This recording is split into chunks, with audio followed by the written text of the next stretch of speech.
So hello students, welcome to SP smart hybrid computer schooling system. बेटा आज के video lecture में हम लोगों ने आपका जो मॉक टेस्ट 1 है उसका जोलॉजी का सेक्शन बी डिस्कस करना है। So let's start. सो बच्चे सेक्शन बी का अगर आप फर्स्ट क्वेश्चन देखें, that is the 186th question. Select the incorrect statement with respect to platforms. Platforms कौन से होते हैं बच्चे? प्लैटी हेलमिन्स को कहते हैं, प्लैटी हेलमिन्स को कहते हैं। तो अगर इसका देखें तो body is dorso ventrally flattened, ये स्टेटमेंट ठीक है, हमें इनकरेक्ट बताना है। Body is triploblastic, bilaterally symmetrical and सीडोसिलोमेट। बच्चे सीडोसिलोमेट नहीं होता है, दिस इज एसिलोमेट। तो ये स्टेटमेंट जो है इनकरेक्ट है, so option 2 is the right answer. बाकी के स्टेटमेंट देखिए, exhibit organ grade of organisation for the first time in animal kingdom, this statement is true. Incomplete digestive system in most worms, though in tapeworms digestive system is absent। तो ये statement भी ठीक है, so option 2 is the right answer. Next देखेंगे, assertion type का question है। The main function of compound epithelium is to provide protection against chemical and mechanical stress. तो बच्चे ये जो है ठीक स्टेटमेंट है। Compound epithelium is made up of more than one layer, multi layered cells से बना होता है। तो ये स्टेटमेंट भी जो है आपका करेक्ट स्टेटमेंट, और ये इसका एक्सप्लेनेशन भी है। तो यहाँ पे क्या आ जाएगा, ये both assertion and reason are true and the reason is the correct explanation of the assertion. So option 1 is the right answer.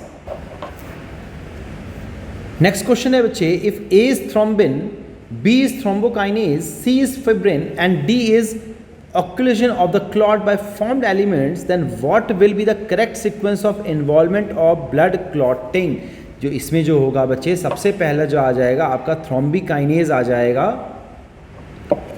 थ्रोम्बिकाइनेज आ जाएगा जो कि थ्रोम्बिन को एक्टिवेट करता है ना बच्चे। फिर उसके बाद आपका थ्रोम्बिन आ जाएगा जो कि फाइब्रिनोजन को फाइब्रिन में कन्वर्ट करता है, राइट। तो सी जो आएगा आपका जो है, ये सी जो है थर्ड आ जाएगा, और next one is occlusion of the clot by the formed elements, तो ये फोर्थ आ जाएगा। तो इसके अकॉर्डिंगली जो है आपका BACD जो है करेक्ट सीक्वेंस है। So option 3 is the right answer, BACD is the correct sequence. Next देखिए, which one of the following is the correct statement for respiration in human. तो रेस्पायरेशन के लिए अगर देखिए तो सिगरेट स्मोकिंग में lead to the inflammation of the bronchi. बच्चे bronchi का इन्फ्लेमेशन नहीं करता है, एल्विलाई का करता है। तो ये स्टेटमेंट गलत है। Neural signal from pneumotaxic centre in the pons region of brain can increase the duration of inspiration. Increase नहीं करता बच्चे, डिक्रीज करता है। न्यूरोटैक्सिक एक्सपायरेशन के लिए रिस्पॉन्सिबल है। नेक्स्ट है, workers in grinding and stone breaking industries में suffer from lung fibrosis. So yes, this option is the right option, क्योंकि बच्चे ऑक्यूपेशनल डिसऑर्डर कर देता है, occupational lung disorder, respiratory disorder कर देगा। तो option 3 is the right answer. Next देखिए, the QRX complex in a standard ECG represent. तो क्या करता है बच्चे, अगर आप देखो तो ये आपका T वेव आ जाता है, ये इस तरीके से जो है, ये P है, this is Q, this is R, this is S, और यहाँ पे जो है T वेव आ जाता है। तो this is depolarisation of atria, this is depolarisation of ventricle, and this one is repolarization of ventricle। तो यहाँ पे QRS की बात की जा रही है। QRS क्या है? डिपोलराइजेशन ऑफ वेंट्रिकल है। तो option 2 is the right answer, depolarisation of ventricle, right.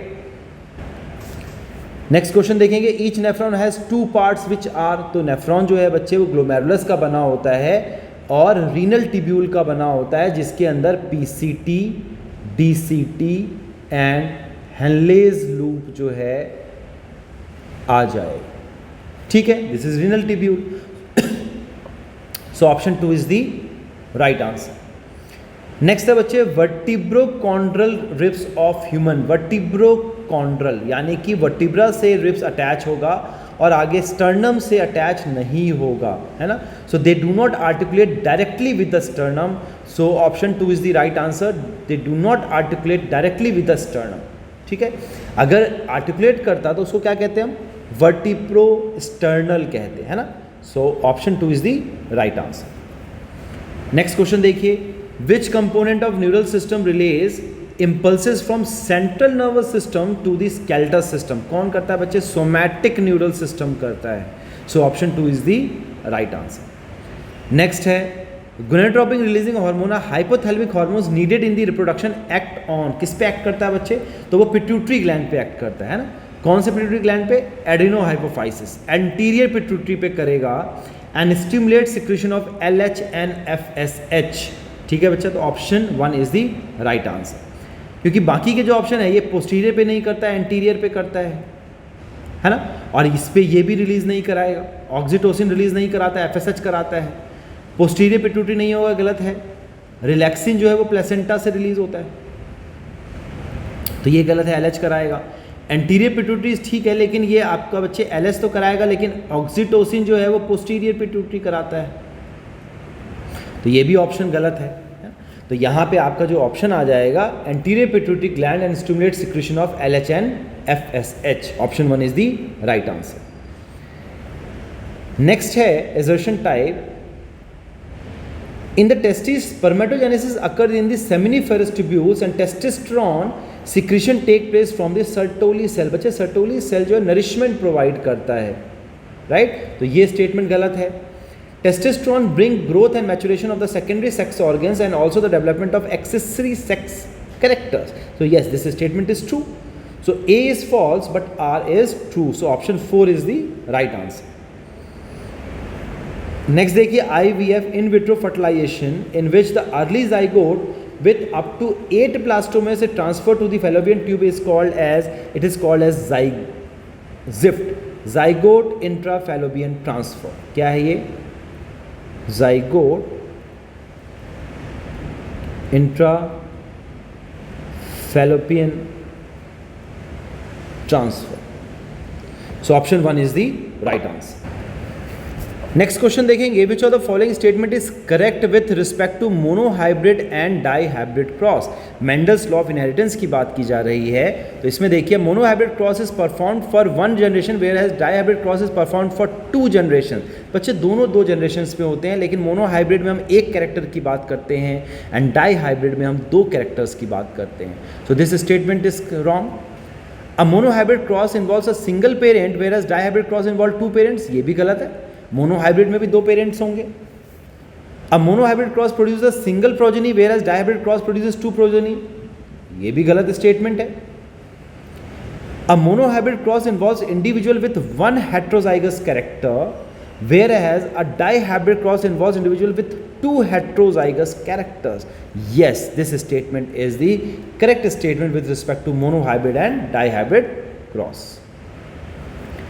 Next देखिए, why are mice killed by smooth S strain of streptococcus but not rough R strain.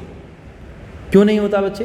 क्योंकि एस स्ट्रेन जो था it was virulent and R strain जो था वो non virulent था। Transformation है ना। तो यहां पर अगर आप ये देखिए, rough strain are virulent and smooth muscle are not, ये गलत स्टेटमेंट है। Rough strain has polysaccharide capsule that makes the mouse immune system recognize and destroy them। ये भी गलत है। Smooth strains have polysaccharide capsules and become virulent। Yes, option 3 is the right answer।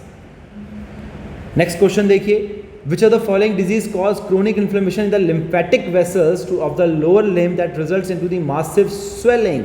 तो बच्चे किस में होता है? फाइलेरियसिस में होता है, जिसको कि हम एलिफेंटियासिस भी कहते हैं। एलिफेंटियासिस किसकी वजह से होता है बच्चे? वुकरेरिया बेनक्रॉफ्टी की वजह से होता है, right? So option 2 is the right answer. Next है, which step has been taken by Indian parliament to meet and fulfil the requirement of patent terms and other emergency provisions in this regard. तो बच्चे इसके लिए Indian patent bill जो है वो पास कराया गया था। इट इज गेट प्रपोज्ड, है ना। It was the step that has been taken by the Indian parliament, right? So option 2 is the right answer.